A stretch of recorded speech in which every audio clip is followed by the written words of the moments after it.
Hi, I'm Kevin Hill, and today we're going to work on a really beautiful painting, something with a vast sunset and maybe a little mountain in the background. It'll be a lot of fun. Also, if you're enjoying these videos, be sure to leave a like and subscribe for future painting videos. Let's get started. We'll start off today with our 2-inch brush and a little bit of yellow and white to make a beautiful light golden color. And right up here, we're going to do a little sun. And we'll start by putting a little color down. Obviously, I've got my normal sketch on the canvas. I'm sure you guys know exactly why that's there. It helps to keep us on track. It keeps us from doing anything too weird.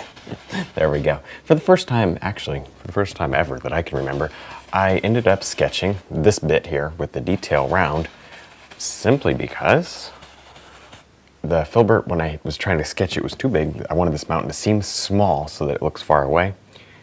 And in order to do that, you have to have small brush strokes, very tight brush strokes. So there you go. All right, that's probably enough of that golden color. Now I'm just going to drop in a little cloud over here. And as you can see, I've been working on this area just a bit. I'm using a very light, soft gray made from brown, black, blue, white, little red. All those colors together sort of make a gray. There. Now, let's connect this right here. Now this sky is based off loosely, obviously not perfectly, based loosely off of a sky that we had here a couple weeks ago. It was so pretty. It was right around sunset time, and so this is right off our back porch. So we're going to spend a little extra time on the sky. In my mind, the sky's kind of a feature today. This is sort of one of the exciting parts of the painting to me. There we go. So we'll spend a little extra time on it. Simply because we can. This is just the dark part. Well, it's not even the darkest part. This is just part of the dark part. So anyways, there you go. Next, with a little bit of black, blue, and red, not much red, I'm going to come up here and begin to drop in our dark part of the clouds. There. Allow this to mix with what you have down. Now obviously, we haven't done the lights yet, and we'll do the lights pretty soon. I just like the idea of getting the contrast elements in first, which is the dark. You need the dark in order to show the light. There. And then we'll make a decision on how we want everything else to kind of fall into place.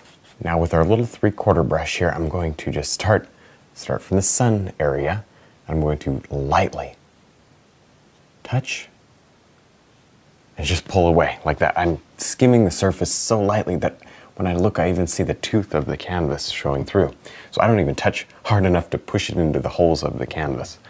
That gives you a good idea of how light I'm actually touching it. I'm just pulling out these sun rays. If you push any harder than the way I'm pushing right now, oh boy, get ready for a big mess. And look, as light as I was when I restroked it, I drug the dirty, dark color back into the light. So you gotta be careful not to do that.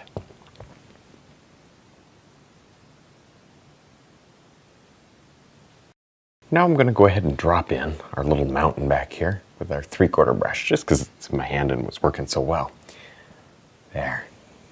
I want to do this fairly lightly so that it shows up just a little against that background. I may even darken up our clouds. We have the freedom to say, I'm going to darken those clouds because they don't show up against the mountain. The mountain doesn't show up against them. Depends on how you look at it. Okay, well, anyways, let's go ahead and just fill this in right here. And this here is going to be, slightly darker. Maybe a little brown and black. All right, I'm gonna throw that in. Good. Now using our 3/4 brush, I'm going to simply drop in another mountain here. Now what I'm really doing here, I'm trying to keep this whole entire area fairly dark to contrast against the sky. If you make it too light, it just won't show. The sky won't pop. It'll show, but it won't pop. And so we're trying to get it to pop as much as possible. All right, there you go. So I'm going to just simply cut it in right here. And there. All right, we'll worry about trees and things on it later. For now, get just a nice variation in color. So I grab some brown, grab some green, grab some yellow. See how you get the variation in there? Nobody paint a flat mountain. We don't want that. Paint mountains with a little bit of life in them. All right. Next, I'm going to drop on a few highlights here to some trees. I'm going to break this area up into two areas. The background mountain and something that's just a little closer. They may be attached to each other, or maybe one's just in front of the other. I really don't care. That's sort of not really the concern. What I'm doing here is I'm picking out highlights of these trees. You could do this with a fan brush or other brushes like that, but you'll get better variation and a more refined professional look if you spend the extra 3 to 5 minutes it takes to actually put these in. I mean, we're talking about an area that's a couple inches long here, well, a few inches long, and it doesn't take that long. So you have to think before you do the really fast, because you could get in here and get this done in 5 seconds with a fan brush, but you have to ask yourself if it's worth it.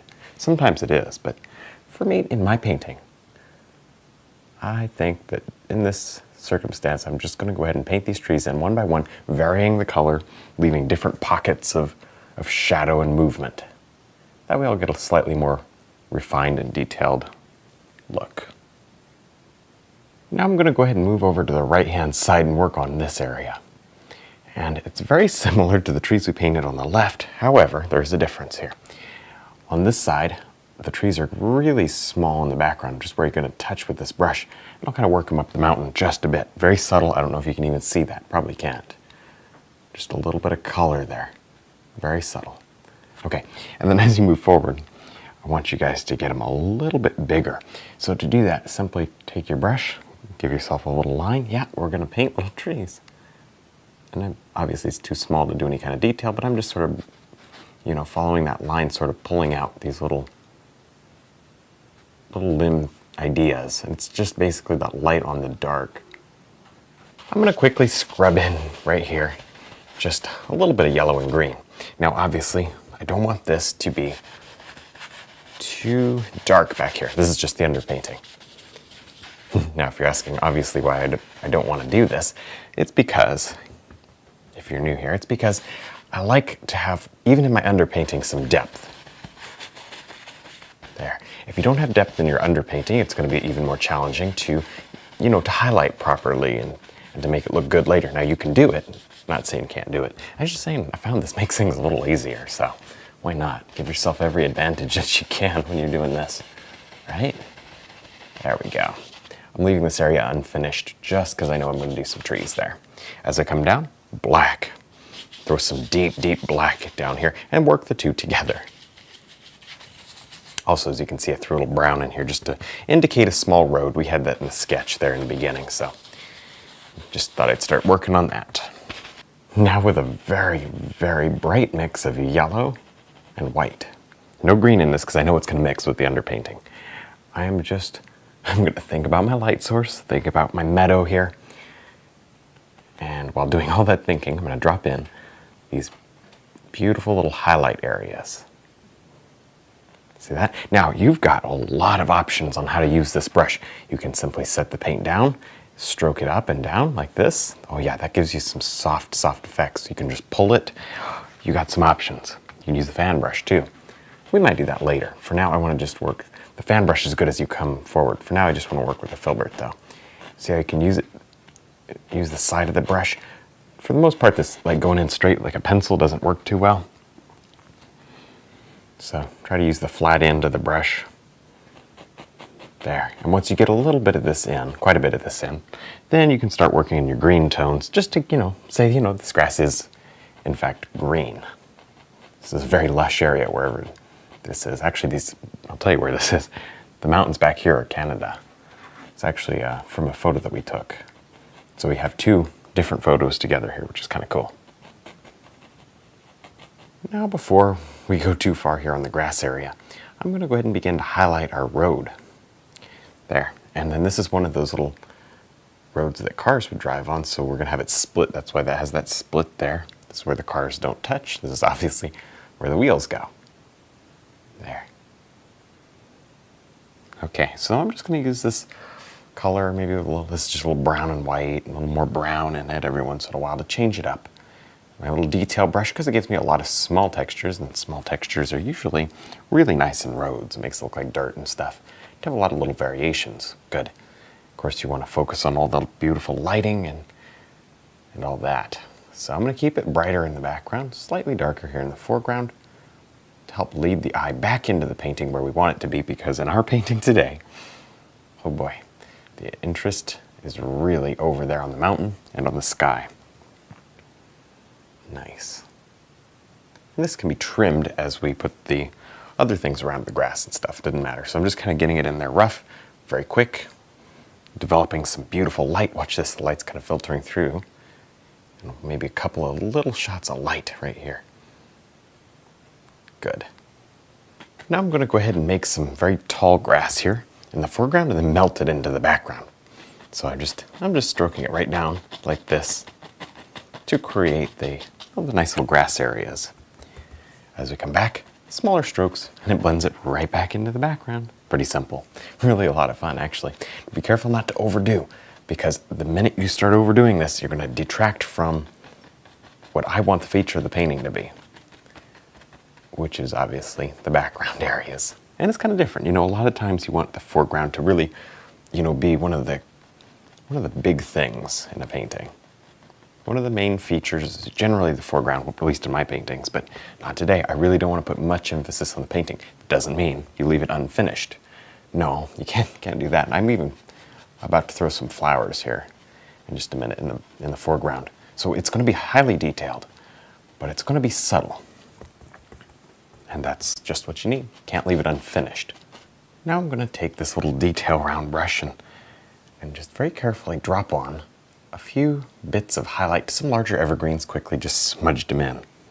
Very easy to make those little kind of mid-sized evergreens. Now I'm just dropping a bit of the light out on top of the limbs. There.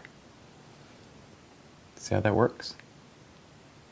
Make some sparkle. I don't want too much so that they would stand out a whole lot, but they do add something there to the mid-ground areas.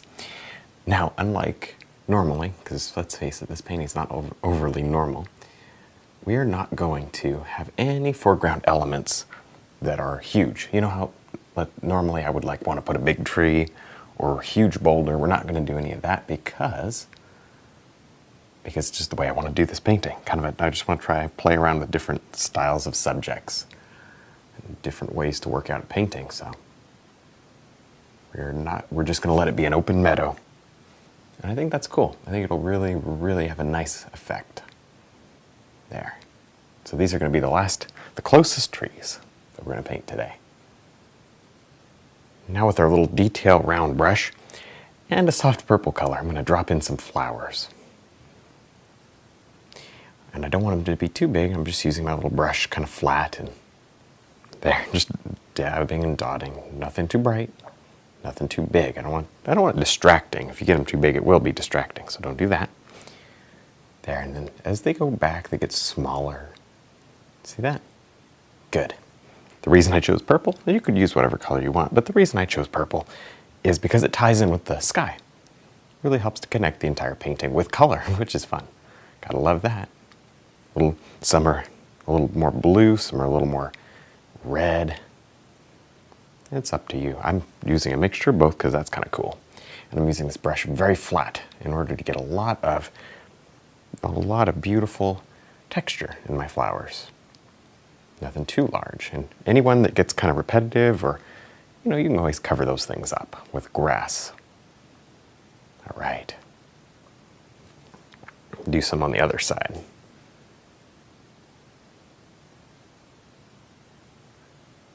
All right, well, I think we're done. I had a lot of fun. I hope you did too. Don't forget to check out my website, my DVDs, and also my brush line.